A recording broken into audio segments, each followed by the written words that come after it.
மகளிர் உரிமை மாநாடு நடத்துறாங்க திமுக. உங்க சோசியல் மீடியாவில் நீங்க எழுதியிருக்கீங்க, இந்த மகளிர் உரிமை மாநாட்டிலாவது கனிமொழியின் உரிமை அங்கு கிடைக்குமா அப்படின்னு கேக்குறீங்க. மட்டும் இல்ல, இந்த மகளிர் மாநாட்டிலாவது யார் இடுப்பும் கிள்ளப்படாமல் தப்பிக்க வேண்டும். பெண் அதிகாரிகள் மீது எந்த பாலியல் கொடுமைகளும் நடக்காம. அது மகளிர் மாநாடுங்க. ஆனால் உங்களை அடிச்சுக்க முடியாது.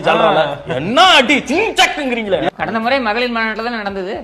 மாநாட்டில் அந்த கூட்டம், பொதுக்கூட்டம் கனிமொழி தலைமையில் நடந்தது. திமுக துணை பொதுச் செயலாளரும் எம்பியுமான கனிமொழி பங்கேற்ற பொதுக்கூட்டத்திலேயே திமுகவின் 2 இளைஞர்கள் பெண் போலீசிடம் அநாகரிகமாக நடந்து கொண்ட சம்பவம் அதிர்ச்சியை ஏற்படுத்தி இருக்கிறது.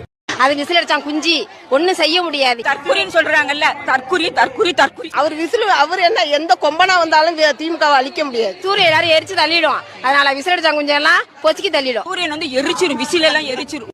A few moments later.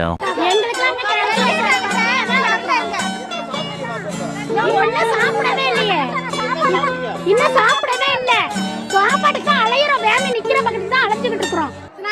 அங்கதான் நான் வந்து திராவிட வழியில, அதாவது திமுகவின் வழியில பாரம்பரியத்தை கடைபிடிக்கும் வகையிலே கடமை, கண்ணியம், கட்டுப்பாட்டு அதெல்லாம் வந்து கையில வச்சுக்கிட்டு இவங்க போய் சில்மிஷம் பண்ணாங்க. பெண் காவல்துறை அதிகாரி யாரோ அத்துமீறினாங்க.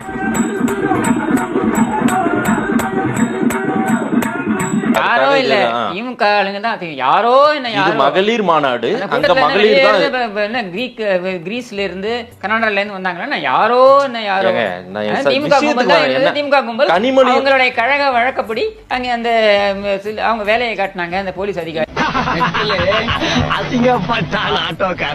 இது மகளிர் மாநாடு. அங்க மகளிர் தான் நிரம்பி இருப்பாங்க. முழுக்க திமுக மகளிர் அணி தொண்டர் தான் நிரம்பி இருப்பாங்க. அதான் சொல்றேன், அதனாலதான் சொல்றேன் கூடுதல் பாதுகாப்புடன் இருக்க வேண்டும் அவர்கள் அப்படின்னு. அவர்களுடைய பாதுகாப்பையும் சேர்த்து சொல்றேன். ஐயோ, எந்த ட்ரெண்ட்ல பேசினாலும் எந்த ரூட்ல போனாலும்